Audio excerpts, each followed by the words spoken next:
Hey, my name is Jonathan, and I love you so much. So I like to talk about U.S. and China's economic ties in Afghanistan, because U.S. and China do have economic ties in Afghanistan. I apologize for my hair.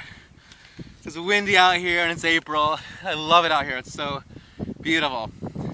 But I wrote this all down, so you'll have to bear with me.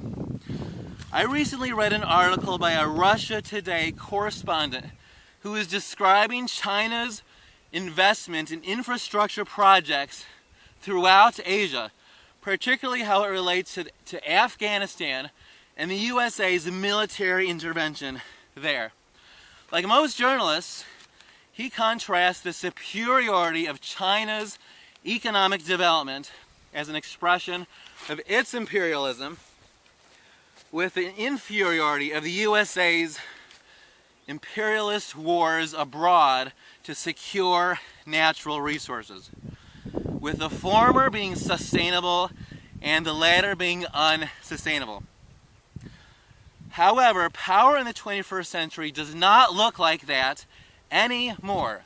There is not a grand power struggle between the United States and China, because state sovereignty has weakened in favor of the influence of multinational corporations in the 21st century.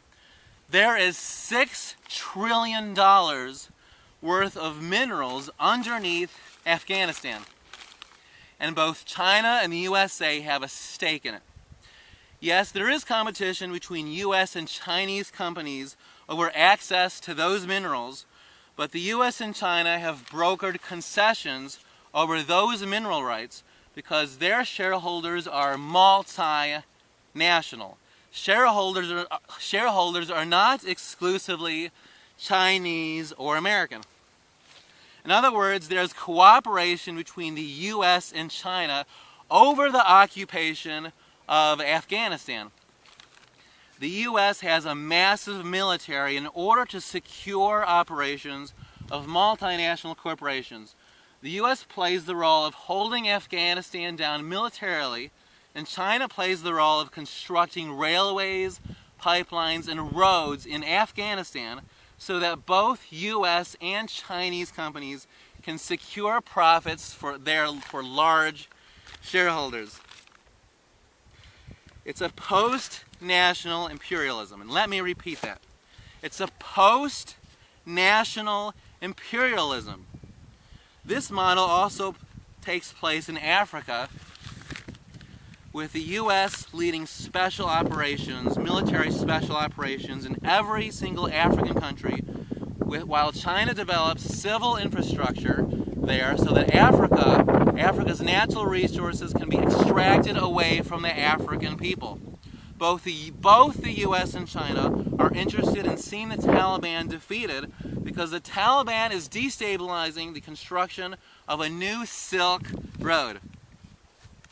Both China and the U.S. are dependent on each other to advance the strategy of neoliberalism.